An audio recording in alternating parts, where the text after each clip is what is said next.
Chapter 7. The Deepest Dungeon Below the Castle Moat.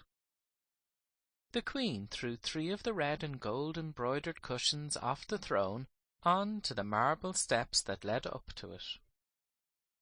"Just make yourselves comfortable there," she said. "I'm simply dying to talk to you and hear all about your wonderful country, and how you got here, and everything. But I have to do justice every morning. Such a bore, isn't it? Do you do justice in your own country?" "No," said Cyril. "At least, of course, we try to, but not in this public sort of way, only in private." "Ah, yes," said the Queen. "I should much prefer a private audience myself. Much easier to manage. But public opinion has to be considered. Doing justice is very hard work, even when you're brought up to it. We don't do justice, but we have to do scales, Jane and me," said Anthea.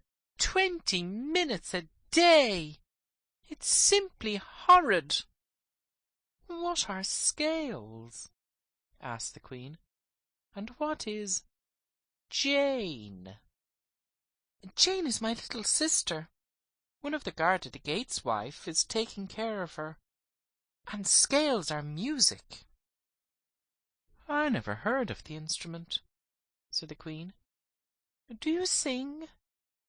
"Oh, yes, we can sing in parts," said Anthea. "That is magic," said the Queen. "How many parts are you each cut into before you do it?" "We aren't cut at all," said Robert hastily. "We couldn't sing if we were. We'll show you afterwards." "So you shall. And now sit quiet like dear children, and hear me do justice. The way I do it has always been admired. I oughtn't to say that, ought I? Sounds so conceited. But I don't mind with you, dears. Somehow I feel as though I'd known you quite a long time already." The Queen settled herself on her throne and made a signal to her attendants. The children, whispering together among the cushions on the steps of the throne, decided that she was very beautiful and very kind, but perhaps just the least bit flighty. The first person who came to ask for justice was a woman whose brother had taken the money the father had left for her. The brother said it was the uncle who had the money. There was a good deal of talk, and the children were growing rather bored, when the Queen suddenly clapped her hands and said, "Put both men in prison until one of them owns up that the other is innocent." "But suppose they both did it?" Cyril could not help interrupting. "Then prison's the best place for them," said the Queen. "But suppose neither did it?" "That's impossible," said the Queen. "A thing's not done unless someone does it, and you mustn't interrupt." Then came a woman, in tears, with a torn veil and real ashes on her head. At least Anthea thought so, though it may have been only road dust. She complained that her husband was in prison. "What for?" said the Queen. "They said it was for speaking evil of your Majesty," said the woman, "but it wasn't. Someone had a spite against him. That's what it was." "How do you know he hadn't spoken evil of me?" said the Queen. "No one could," said the woman simply, "when they'd once seen your beautiful face." "Let the man out," said the Queen, smiling. "Next case." The next case was that of a boy who had stolen a fox. "Like the Spartan boy," whispered Robert. But the Queen ruled that nobody could have any possible reason for owning a fox, and still less for stealing one. and she did not believe that there were any foxes in Babylon. She, at any rate, had never seen one. So the boy was released. The people came to the Queen about all sorts of family quarrels and neighbourly misunderstandings. From a fight between brothers over the division of an inheritance, to the dishonest and unfriendly conduct of a woman who had borrowed a cooking pot at the last New Year's festival and not returned it yet. And the Queen decided everything, very, very decidedly indeed. At last she clapped her hands quite suddenly and with extreme loudness, and said, "The audience is over for today." Everyone said, "May the Queen live forever," and went out. And the children were left alone in the Justice Hall with the Queen of Babylon and her ladies. "There," said the Queen, with a long sigh of relief, "that's over. I couldn't have done another stitch of justice if you offered me the crown of Egypt. Now come into the garden, and we'll have a nice, long, cosy talk." She led them through long, narrow corridors, whose walls they somehow felt were very, very thick, into a sort of garden courtyard.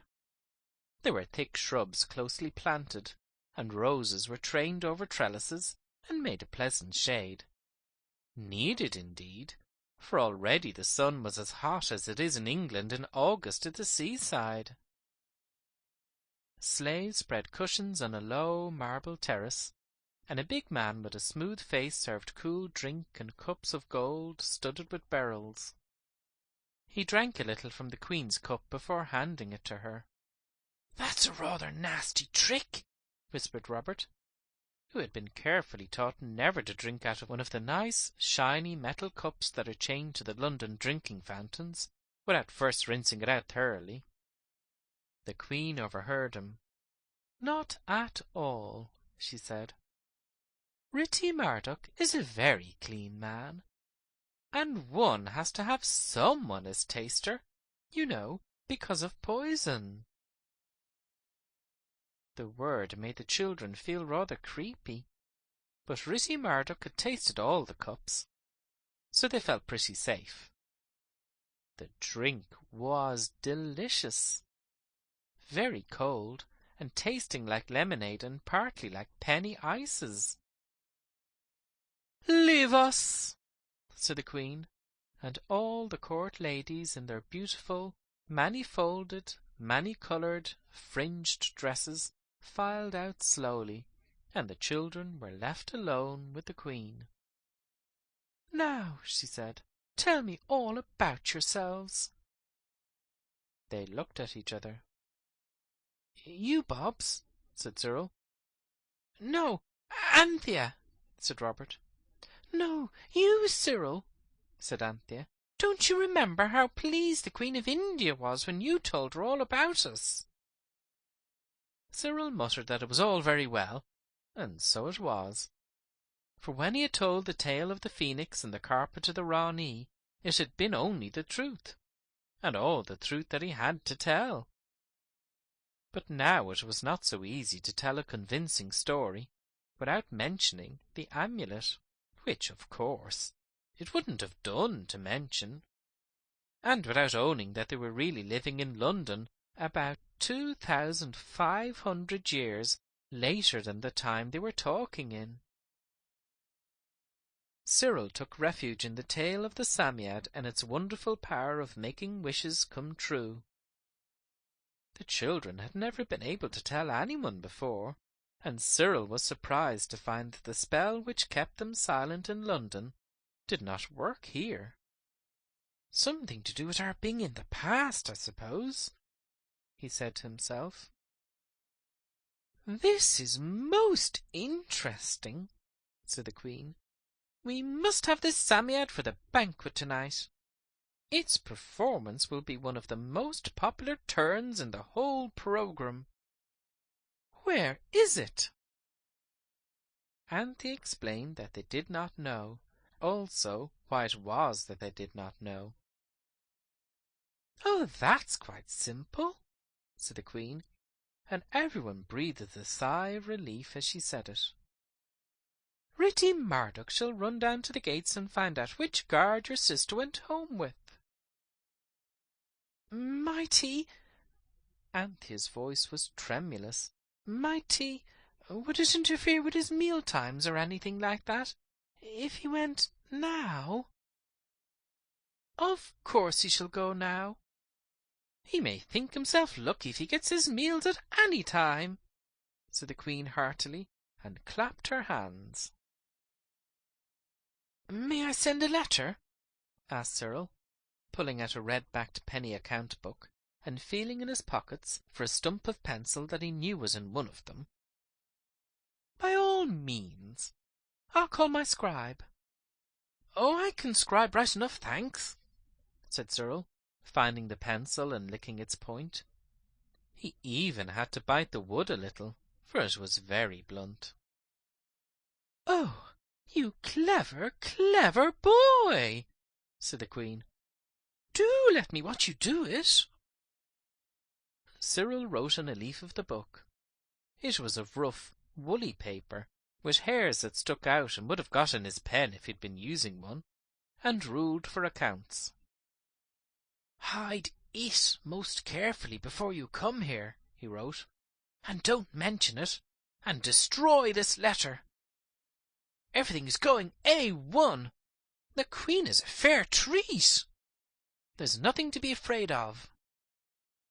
"What curious characters, and what a strange flat surface," said the Queen. "What have you inscribed?" "I've scribed," replied Cyril cautiously, "that you are fair, and like a festival, and that you need not be afraid, and that she is to come at once." Ritty Murdoch, who had come in and stood waiting while Cyril wrote, his Babylonish eyes nearly starting out of his Babylonish head, now took the letter, with some reluctance. "Oh, Queen, live forever! Is it a charm?" he timidly asked. "A strong charm, most great lady?" "Yes," said Robert unexpectedly. "It is a charm, but it won't hurt anyone till you've given it to Jane, and then she'll destroy it so that it can't hurt anyone. It's most awful strong, as strong as peppermint," he ended abruptly. "I know not the god," said Ritty Murdoch, bending timorously. "She'll tear it up directly she gets it," said Robert. "That'll end the charm. You needn't be afraid if you go now." Ritty Murdoch went, seeming only partly satisfied, and then the Queen began to admire the penny account book and the bit of pencil in so marked and significant a way that Cyril felt he could not do less than press them upon her as a gift. She ruffled the leaves delightedly. "What a wonderful substance," she said. "And with this style you make charms? Make a charm for me. Do you know," her voice sank to a whisper, "the names of the great ones of your own far country?" "Rather," said Cyril, and hastily wrote the names of Alfred the Great, Shakespeare, Nelson, Gordon, Lord Beaconsfield, Mr. Rudyard Kipling, and Mr. Sherlock Holmes, while the Queen watched him with unbated breath, as Anthea said afterwards. She took the book and hid it reverently among the bright folds of her gown. "You shall teach me later to say the great names," she said, "and the names of their ministers.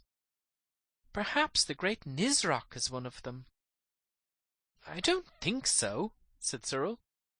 "Mr. Campbell Bannerman's Prime Minister, and Mr. Burns a minister, and so's the Archbishop of Canterbury, I think, but I'm not sure, and Dr. Parker was one, I know, and—" "No more!"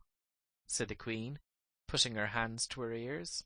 "My head's going round with all those great names. You shall teach them to me later, because of course you'll make us a nice long visit now you've come, won't you? Now tell me.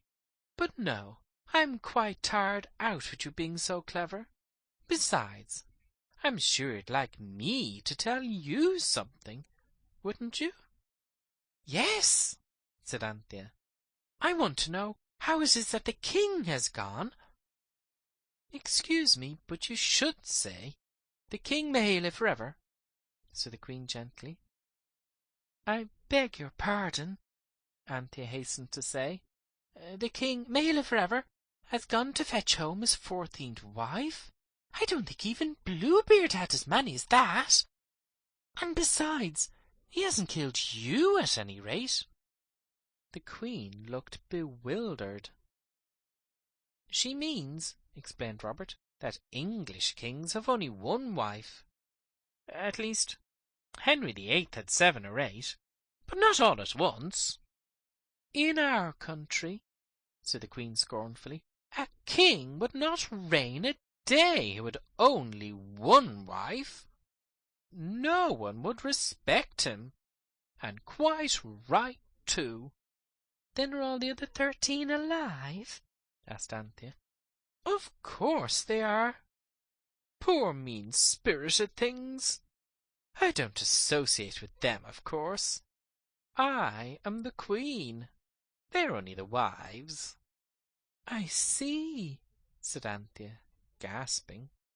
"But oh, my dears," the Queen went on, "such a to-do as there's been about this last wife. You never did. It really was too funny. We wanted an Egyptian princess. The king, may he live forever, has got a wife from most of the important nations, and he had set his heart on an Egyptian one to complete his collection. Well, of course, to begin with, we sent a handsome present of gold. The Egyptian king sent back some horses, quite a few. He's fearfully stingy, and he said he liked the gold very much, but what they were really short of was lapis lazuli. So of course we sent him some, but by that time he'd begun to use the gold to cover the beams of the roof of the temple of the sun god, and he hadn't nearly enough to finish the job. So we sent some more, and so it went on. Oh, for years! You see, each journey takes at least 6 months. And at last we asked the hand of his daughter in marriage." "Yes, and then?" said Anthea, who wanted to get to the princess part of the story. "Well then," said the Queen, "when he'd got everything out of us that he could, and only given the meanest of presents in return, he went to say he would esteem the honour of an alliance very highly, only unfortunately he hadn't any daughter, but he hoped one would be born soon, and if so she should certainly be reserved for the king of Babylon." "What a trick!" said Cyril. "Yes, wasn't it? So then we said his sister would do, and then there were more gifts and more journeys, and now at last the tiresome black-haired thing is coming, and the king, may he live forever, has gone 7 days' journey to meet her at Carchemish, and he's gone in his best chariot, the one inlaid with lapis lazuli and gold, with the gold-plated wheels and oink-studded hubs. Much too great an honour in my opinion. She'll be here tonight. There'll be a grand banquet to celebrate her arrival. She won't be present, of course. She'll be having her baths and anointings and all that sort of thing. We always clean our foreign brides very carefully. It takes 2 or 3 weeks. Now it's dinner time, and you shall eat with me, for I can see that you're of high rank." She led them into a dark, cool hall, with many cushions on the floor. On these they sat, and low tables were brought. beautiful tables of smooth blue stone mounted in gold. On these golden trays were placed, but there were no knives or forks or spoons. The children expected the Queen to call for them, but no, she just ate with her fingers. And as the first dish was a great tray of boiled corn and meat and raisins all mixed up together, and melted fat poured all over the tray, it was found difficult to follow her example with anything like what we used to think of as good table manners. There were stewed quinces afterwards, and dates in syrup, and thick yellowy cream. It was the kind of dinner you hardly ever get in Fitzroy Street. After dinner everybody went to sleep, even the children. The Queen awoke with a start. "Good gracious!" she cried. "What a time we've slept! I must rush off and dress for the banquet. I shan't have much more than time." "Hasn't Ritty Murdoch got back with her sister in the Psammead yet?" Anthea asked. "I quite forgot to ask." "I'm sorry," said the Queen, "and of course they wouldn't announce her unless I told them to. Except during justice hours. I expect she's waiting outside. I'll see." Ritty Murdoch came in a moment later. "I regret," he said, "that I have been unable to find your sister. The beast she bears with her in a basket has bitten the child of the guard, and your sister and the beast set out to come to you. The police say they have a clue. No doubt we shall have news of her in a few weeks." He bowed and withdrew. The horror of this threefold loss, Jane, the Psammead, and the amulet, gave the children something to talk about while the Queen was dressing. I shall not report their conversation. It was very gloomy. Everyone repeated himself several times, and the discussion ended in each of them blaming the other two for having let Jane go. You know the sort of talk it was, don't you? At last Cyril said, "After all, she's with the Psammead, so she's all right. The Psammead is jolly careful of itself too, and it isn't as if we were in any danger. Let's try to buck up and enjoy the banquet." They did enjoy the banquet. They had a beautiful bath, which was delicious, were heavily oiled all over, including their hair, and that was most unpleasant. Then they dressed again and were presented to the King, who was most affable. The banquet was long. There were all sorts of nice things to eat, and everybody seemed to eat and drink a good deal. Everyone lay on cushions and couches, ladies on one side and gentlemen on the other, and after the eating was done, each lady went and sat by some gentleman, who seemed to be her sweetheart or her husband, for they were very affectionate to each other. The court dresses had gold threads woven in them, very bright and beautiful. The middle of the room was left clear, and different people came and did amusing things. There were conjurers and jugglers and snake charmers, which last Anthea did not like at all. When it got dark, torches were lighted.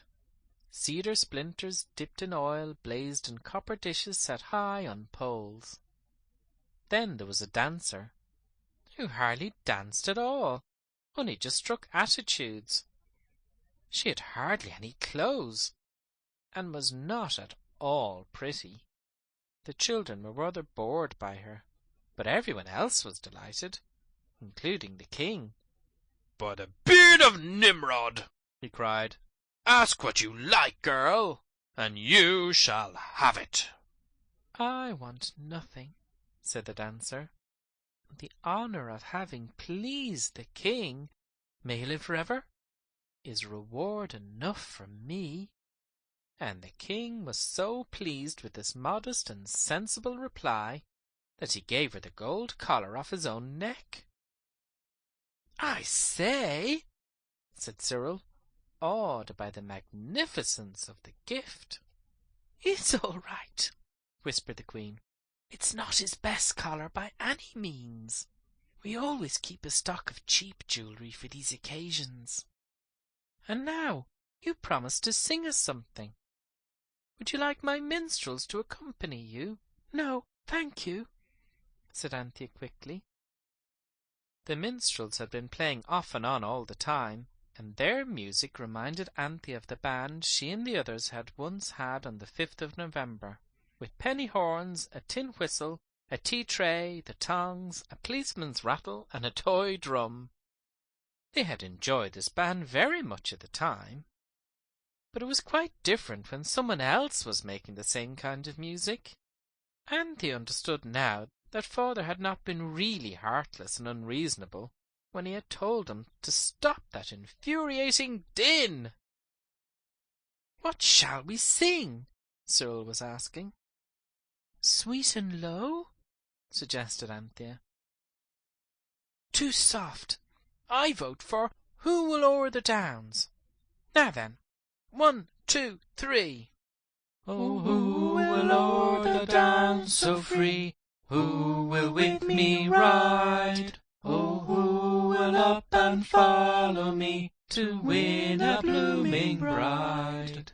Her father he has locked the door, mother keeps the key, but neither bolt nor bar shall keep my own true love from me." Jane, the alto, was missing, and Robert, unlike the mother of the lady in the song, never could keep the key. But the song, even so, was sufficiently unlike anything any of them had ever heard to rouse the Babylonian court to the wildest enthusiasm. "More, more!" cried the king. "By my beard, this savage music is a new thing. Sing again!" So they sang. I saw her bower at twilight grey, 'twas guarded safe and sure. I saw her bower at break of day, 'twas guarded then no more. The varlets they were all asleep, and them was there to see the greeting fair that passed there between my love and me. Shouts of applause greeted the ending of the verse, and the king would not be satisfied until they had sung all their part songs. They only knew 3, twice over, and ended up with Men of Harlech, in unison.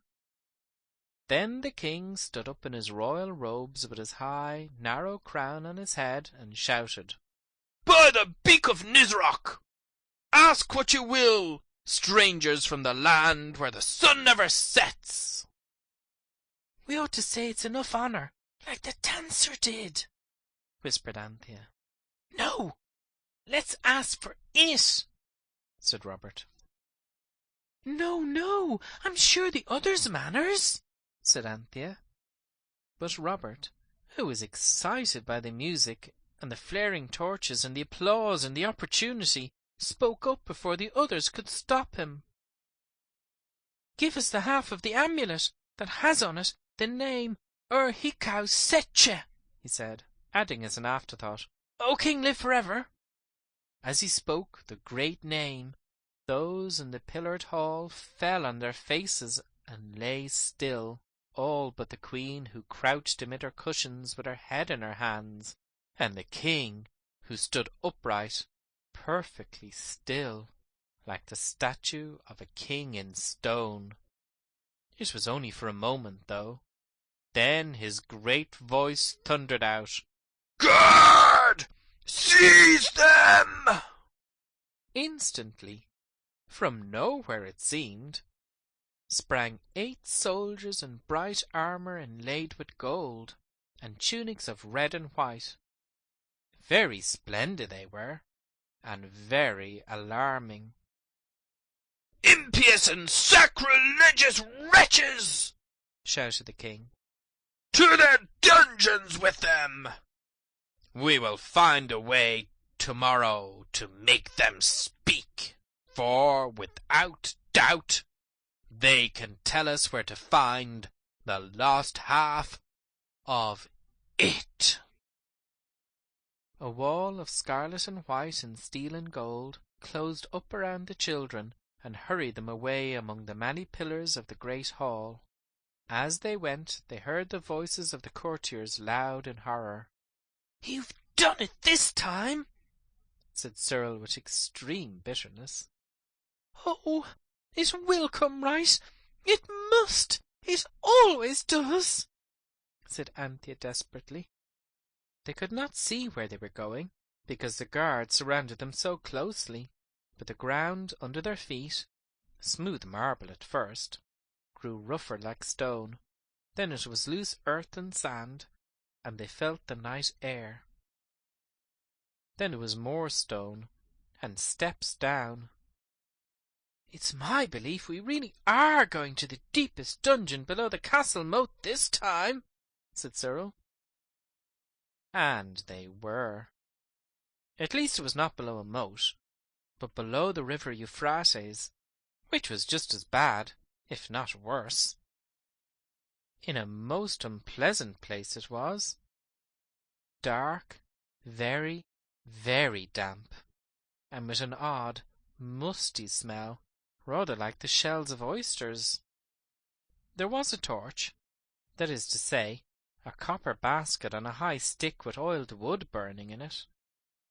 By its light the children saw that the walls were green, and that trickles of water ran down them and dripped from the roof.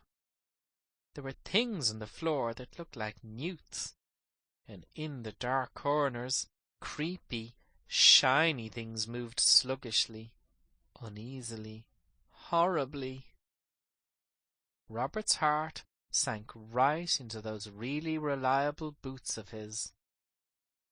Anthea and Cyril each had a private struggle with that inside disagreeableness which is part of all of us, and which is sometimes called the old Adam, and both were victors.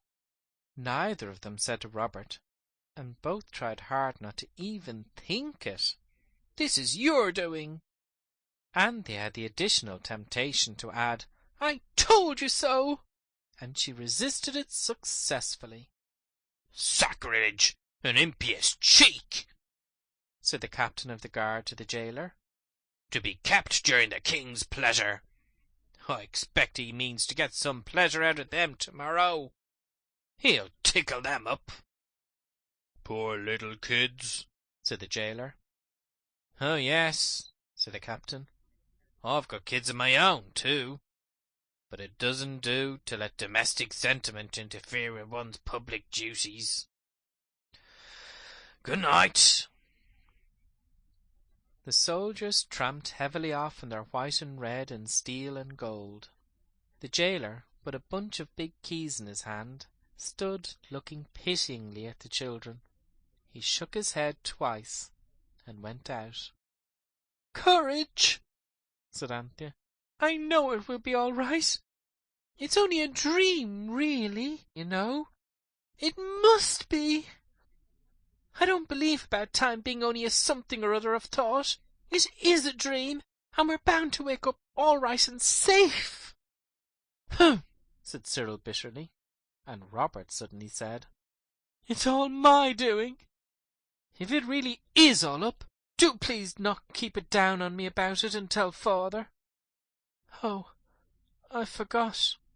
What he had forgotten was that his father was 3,000 miles and 5,000 or more years away from him.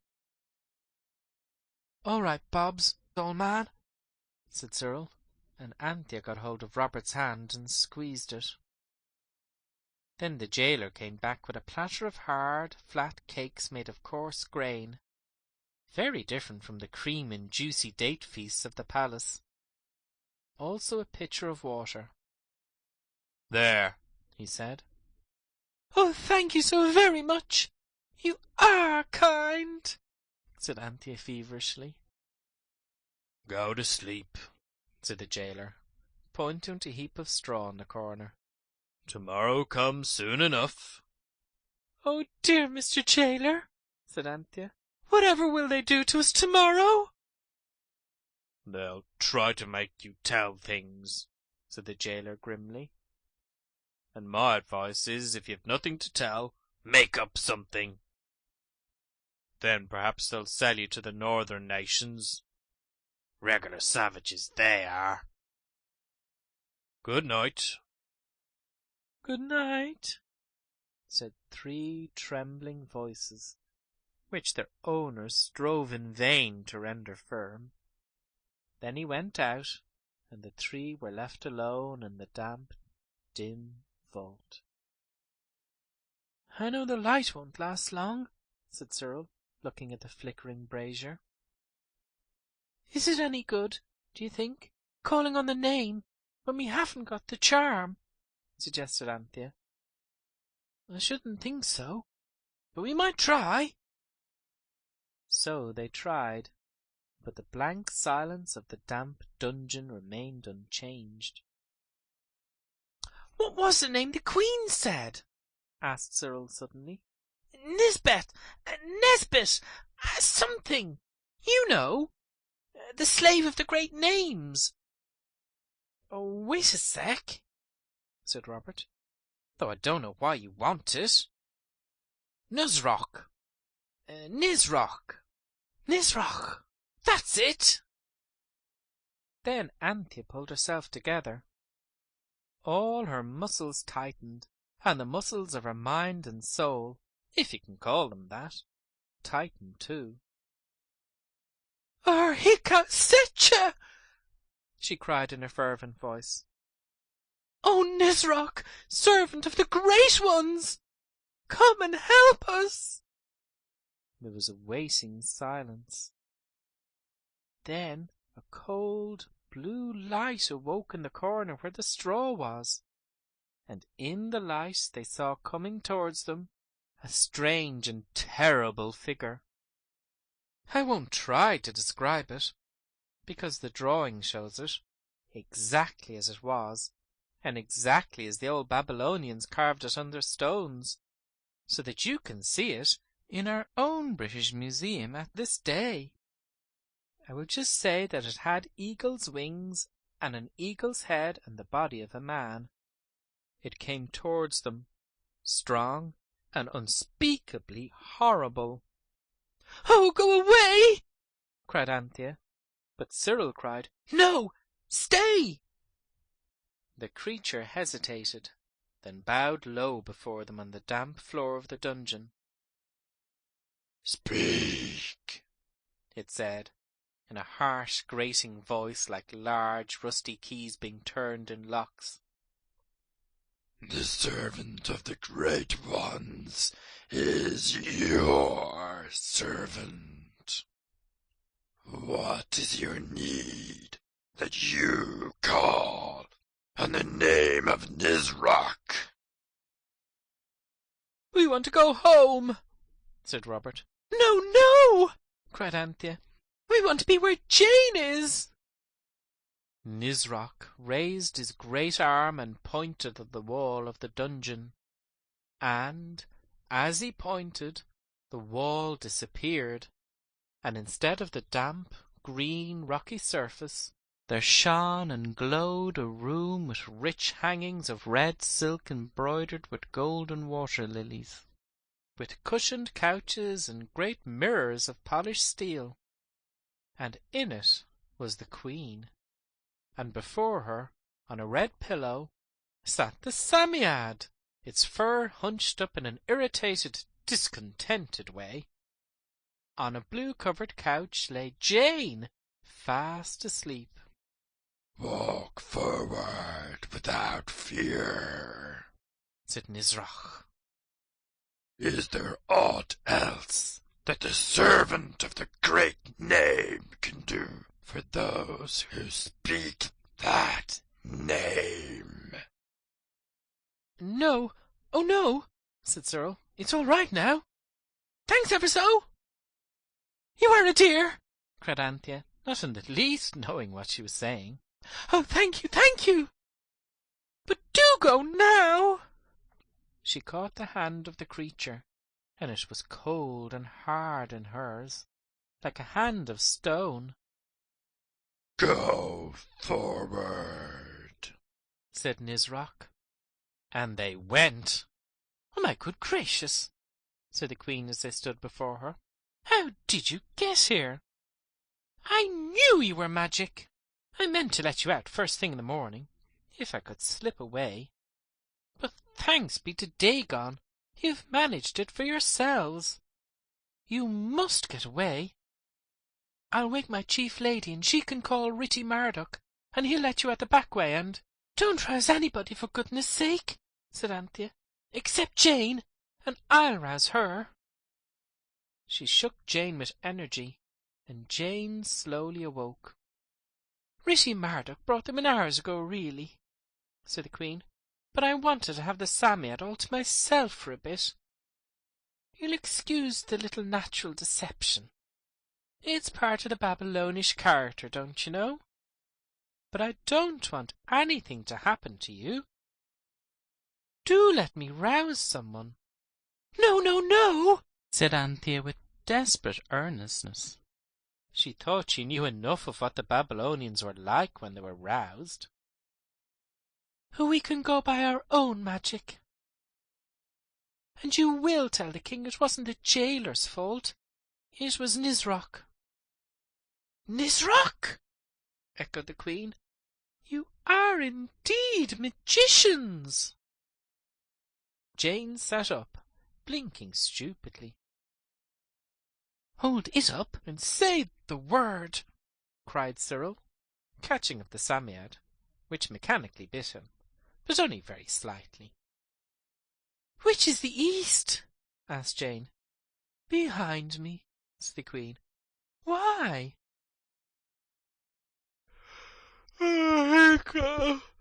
"Fetcher," said Jane sleepily, and held up the charm. And there they all were, in the dining room at 300 Fitzroy Street. "Jane," cried Cyril, with great presence of mind, "go and get the place of sand down for the Psammead." Jane went. "Look here," he said quickly, as the sound of her boots grew less loud on the stairs. "Don't let's tell her about the dungeon and all that. It'll only frighten her so she'll never want to go anywhere else." "Right-o," said Cyril, but Anthea felt she could not have said a word to save her life. "Why did you want to come back in such a hurry?" asked Jane, returning with the place of sand. "It was awfully jolly in Babylon, I think. I liked it no end." "Oh, yes," said Cyril carelessly. "It was jolly enough, of course, but I thought we'd been there long enough. Mother always says you oughtn't to wear out your welcome." End of chapter 7.